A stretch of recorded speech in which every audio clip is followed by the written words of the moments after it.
Setiap hari, tanpa kita sadari, tubuh ini mengalirkan kehidupan lewat 23.000 tarikan dan hembusan napas.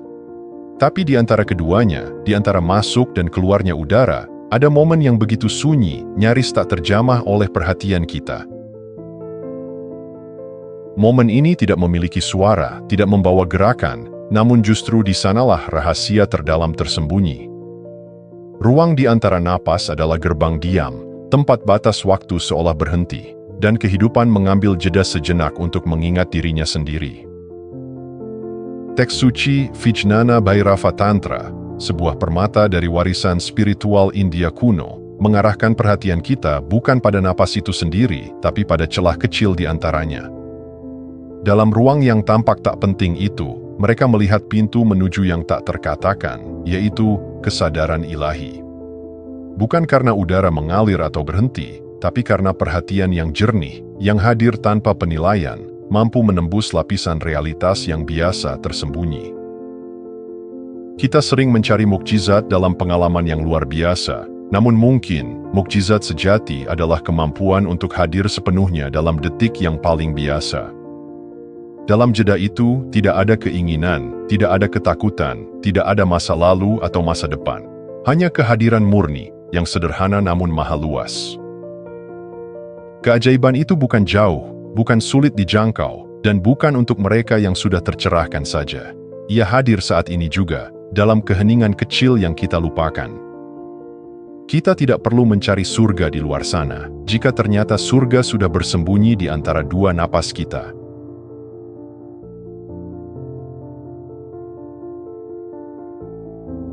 Ketika mendengar kata kekosongan, sebagian dari kita mungkin membayangkan kehampaan yang menakutkan, sebuah ruang kosong tanpa makna, tanpa isi, tanpa kehidupan.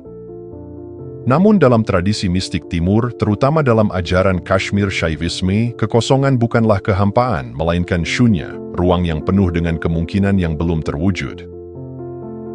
Bayangkan rahim sebelum kehidupan terbentuk, atau kanvas kosong sebelum sapuan kuas pertama menyentuhnya. Itulah shunya, bukan ketidakadaan, tapi potensi murni. Dalam kekosongan ini, segala sesuatu belum muncul, tapi semuanya mungkin. Ia bukan ruang mati, melainkan ruang kehamilan realitas. Kesadaran murni yang tak terikat oleh bentuk, pikiran, atau identitas, itulah yang dimaksud dengan shunya. Ia hadir di balik segala pengalaman, sebagai dasar yang diam namun hidup. Di sanalah segala bentuk muncul dan lenyap, namun shunya sendiri tetap tak tergoyahkan.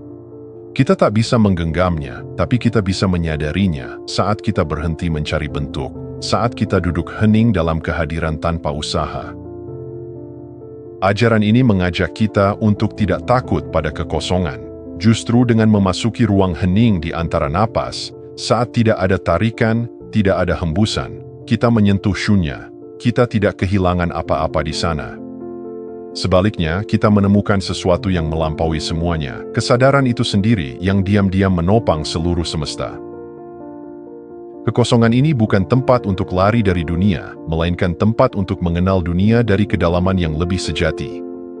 Di tengah kebisingan hidup, shunya hadir sebagai undangan lembut, untuk kembali, bukan ke sesuatu, tetapi ke yang selalu ada, potensi murni yang menunggu untuk disadari.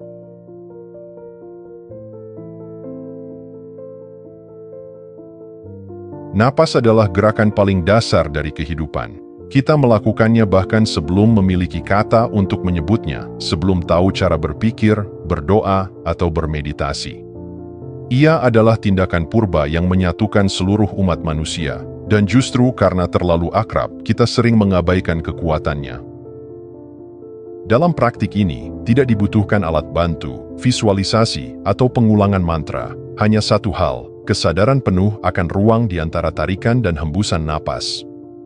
Sebuah momen sunyi yang sering berlalu tanpa makna, namun menyimpan kekayaan batin yang luar biasa. Ketika perhatian kita mendarat di sana, di antara sesuatu mulai terbuka. Pikiran yang biasanya berisik mulai tenang, identitas yang sempit mulai melebur. Dan dari dalam muncul rasa yang sulit dijelaskan dengan kata, seolah kita tidak lagi terpisah dari apapun.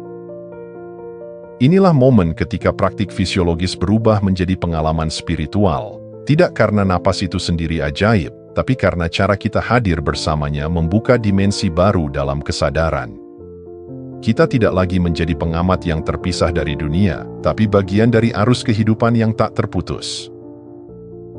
Kesadaran non-dual, sebuah pengalaman bahwa tidak ada batas mutlak antara aku dan yang lain, bukanlah ide mistik yang tinggi, tetapi sesuatu yang bisa langsung kita alami dalam ruang hening ini.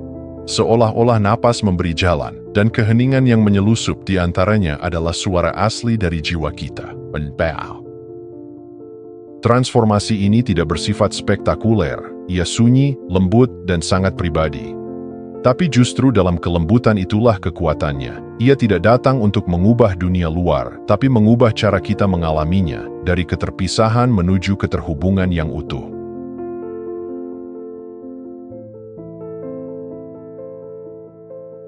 Ironis bahwa semakin sederhana sesuatu, semakin besar kemungkinan kita melewatkannya. Manusia modern terbiasa mencari jawaban dalam kompleksitas, teknik meditasi yang rumit, ritual dari negeri jauh, guru dengan ribuan pengikut. Kita berpikir, jika sesuatu benar-benar berharga, tentu harus sulit dijangkau. Maka, ketika keheningan hadir dalam bentuk sesederhana jeda napas, kita cenderung meremehkannya. Namun justru disitulah letak paradoksnya, kekuatan tertinggi sering menyamar dalam bentuk yang paling biasa. Jeda di antara napas tidak menawarkan sensasi dramatis, tidak menjanjikan pencerahan instan. Tapi diam-diam, ia menyuguhkan pintu masuk ke wilayah terdalam dari diri kita, wilayah yang tak bisa dicapai lewat upaya berlebihan. Kesederhanaan ini seperti cermin bening. Ia tak menarik perhatian, tapi memantulkan segalanya. Kita hanya perlu berhenti sejenak dan menatap. Namun karena pikiran terbiasa mencari hal-hal besar di luar sana, kita jarang menengok ke dalam dan menyadari bahwa jawaban sudah ada, tersembunyi dalam momen yang nyaris tak bersuara. Bukan berarti teknik-teknik lain tidak berguna, tapi ada kalanya, justru dalam kembali ke sesuatu yang sangat mendasar, seperti ruang di antara napas, kita menemukan kedalaman yang tak pernah kita duga.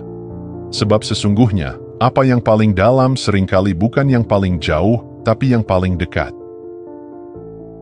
Mungkin bukan karena kita belum siap, tapi karena kita belum berhenti cukup lama untuk mendengar. Mungkin bukan karena jawabannya sulit, tapi karena kita terbiasa berpikir bahwa yang sederhana pasti tidak cukup. Padahal, di sanalah seluruh alam semesta sedang berbisik. Berhentilah sejenak dan lihatlah, aku sudah di sini.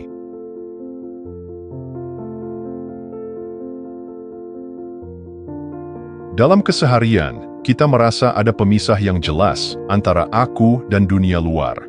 Ada subjek dan ada objek. Ada yang merasakan dan yang dirasakan. Namun, di ruang sunyi antara napas masuk dan napas keluar, batas ini mulai kabur. Identitas yang kita anggap sebagai aku, perlahan mencair, menyatu dengan apa yang biasanya kita anggap sebagai bukan aku. Inilah saat ketika dualitas, ilusi yang membelah segalanya, mulai runtuh. Pikiran melambat, tak lagi menggenggam label atau makna. Keheningan mengambil alih, dan dalam keheningan itu, yang tersisa hanyalah kesadaran murni. Bukan kesadaran akan sesuatu, tapi kesadaran itu sendiri, yang menyadari tanpa arah, tanpa objek, tanpa identitas.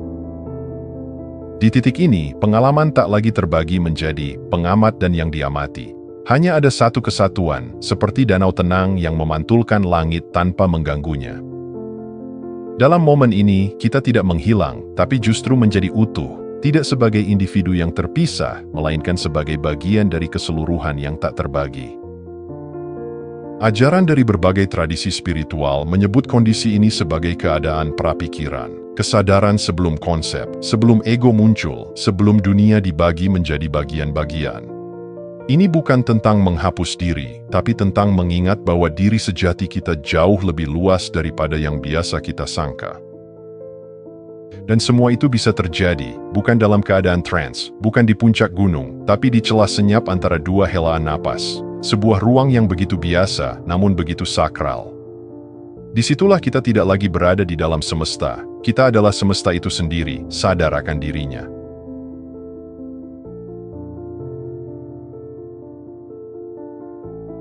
Banyak hal bisa dipelajari lewat buku, ceramah, atau diskusi panjang. Tapi ada jenis pengetahuan yang tak bisa dijelaskan, hanya bisa dialami. Kesadaran akan ruang di antara napas adalah salah satunya. Ia tidak dapat dipahami lewat definisi, hanya bisa dikenali lewat keheningan yang kita rasakan sendiri. Saat perhatian kita mendarat penuh pada jeda di antara tarikan dan hembusan napas, kita tidak sedang menjalankan teknik konsentrasi biasa. Kita sedang memasuki gerbang menuju pengalaman yang melampaui pikiran.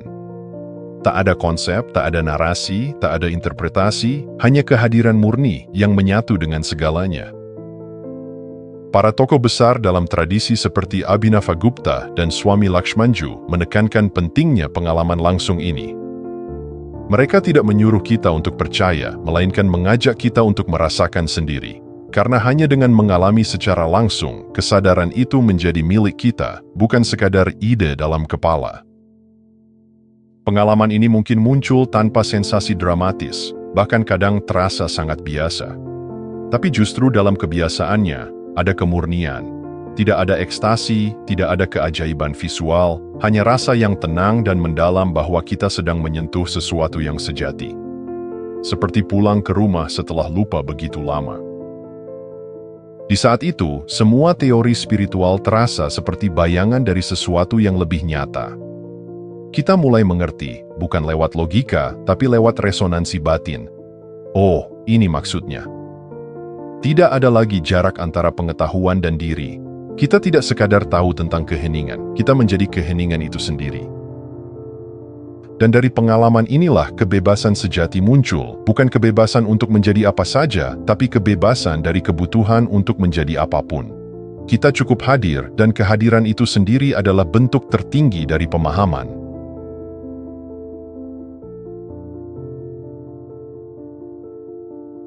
Di zaman modern, kita cenderung mengandalkan sains untuk membenarkan pengalaman batin.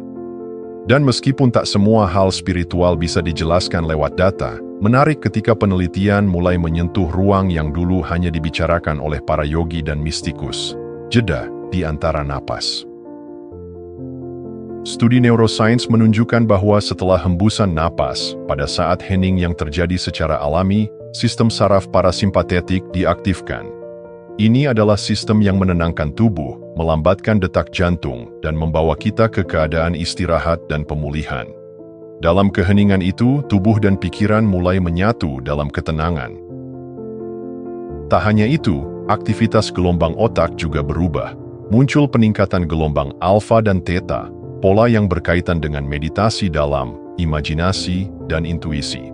Di momen ini, perhatian berpindah dari dunia luar ke dalam. Sistem interosepsi, kemampuan tubuh untuk merasakan dirinya sendiri, menjadi lebih aktif. Kita jadi lebih sadar akan detak jantung, sensasi lembut dalam tubuh, dan kehadiran murni di saat ini. Yang menarik, semua ini terjadi bukan karena kita memaksakan sesuatu, tapi justru karena kita berhenti. Kita hadir dalam ruang tanpa agenda, dan tubuh merespons dengan menyelaraskan dirinya sendiri. Bukan lewat kontrol, melainkan melalui penyerahan. Inilah titik temu antara sains dan mistisisme. Bukan untuk saling menundukkan, tapi untuk saling menerangi. Sains mulai menjangkau wilayah yang selama ini dianggap metafisik. Sementara pengalaman batin menemukan peneguhan dalam bahasa modern. Sebuah jembatan terbentuk antara laboratorium dan ruang meditasi, antara elektroda dan kesadaran. Dan kita, sebagai manusia di tengahnya, diajak untuk merasakan kembali bahwa apa yang kita alami bukanlah ilusi. Ada sesuatu yang benar-benar terjadi ketika kita hadir dalam keheningan. Sesuatu yang bisa dirasakan, dibuktikan, dan paling penting, dihidupi.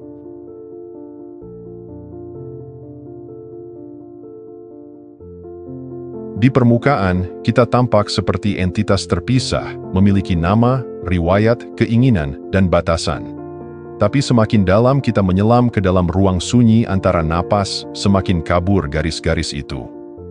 Kita mulai menyadari bahwa kita bukan sekadar individu yang hidup di dunia, melainkan pancaran dari satu sumber kesadaran yang tak terbagi. Tujuan dari praktik ini bukanlah menjadi Tuhan dalam pengertian kuasa atau dominasi, bukan pula tentang menjadi sempurna dalam ukuran duniawi. Justru sebaliknya, Ini tentang melepas identitas palsu, ego yang rapuh, dan melihat bahwa sejak awal, kita sudah terhubung dengan sesuatu yang lebih luas, lebih dalam, dan lebih sejati. Dalam pengalaman keheningan itu, tidak ada pencapaian, tidak ada gelar spiritual. Yang ada hanyalah penyadaran bahwa segala sesuatu, dari embun pagi hingga bintang-bintang malam, berasal dari kesadaran yang sama dengan yang mendasari diri kita. Kita bukan terpisah dari semesta, kita adalah cara semesta mengenal dirinya sendiri. Dan dari kesadaran ini, lahir rasa keutuhan, bukan karena kita menghindari dunia, melainkan karena kita kini melihat dunia dengan mata yang jernih. Tidak lagi mengejar kebahagiaan di luar, tidak lagi berlindung dari penderitaan dengan mengabaikan. Kita hadir, penuh, dengan cinta dan keterbukaan. Keutuhan ini bukan konsep, ia adalah vibrasi batin, getaran lembut yang meresap ke dalam tindakan sehari-hari, dalam cara kita berbicara, mendengarkan, memberi, dan menerima. Tidak perlu menjadi orang baru, justru dengan menjadi sepenuhnya hadir sebagai diri sendiri, kita menjadi pintu bagi sesuatu yang melampaui diri, kehadiran universal yang berbicara dalam diam. Dan semua itu berawal dari ruang kecil yang nyaris tak terlihat, jeda hening di antara dua napas. Sebuah jalan pulang, bukan untuk menjadi lebih dari siapa kita, tapi untuk mengenali siapa kita sebenarnya.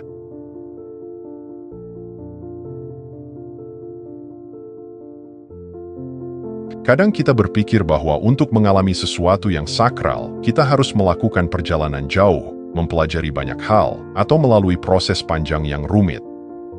Tapi keajaiban sesungguhnya sering tersembunyi dalam hal-hal yang paling sederhana, seperti duduk diam dan menyadari napas.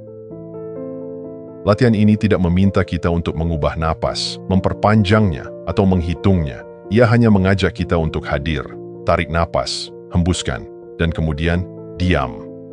Di sana, di celah sunyi setelah tarikan, dan sebelum hembusan, setelah hembusan dan sebelum tarikan, ada keheningan yang tak dibuat-buat. Tidak menuntut apa-apa, tidak menampilkan apa-apa, hanya ada. Dalam ajaran mistik tertentu, keheningan itu sendiri adalah manifestasi dari Shiva, bukan sebagai sosok, tapi sebagai prinsip kesadaran tenang yang menyelimuti dan melampaui segalanya. Ia bukan kekuatan yang harus dicapai, melainkan kesadaran yang senantiasa hadir, menunggu untuk dikenali. Saat kita menyentuh jeda ini, tidak ada efek dramatis yang harus ditunggu, tidak perlu merasa spiritual. Yang kita butuhkan hanyalah kejujuran untuk benar-benar hadir. Dan dari sana, transformasi dimulai, bukan sebagai ledakan, tapi sebagai pergeseran halus yang memperdalam cara kita melihat hidup. Ini bukan teknik yang memisahkan kita dari dunia, tapi justru mengakar kita lebih dalam ke dalam kehidupan. Karena setelah kita merasakan ruang itu, kita mulai menyadari bahwa keheningan tidak hanya ada di momen meditasi, ia juga hidup di antara detik-detik sibuk, di sela tawa, di balik keramaian. Dan saat kita mengenal keheningan itu, kita tidak lagi terbawa arus dunia, kita menjadi pusat dari kedamaian itu sendiri.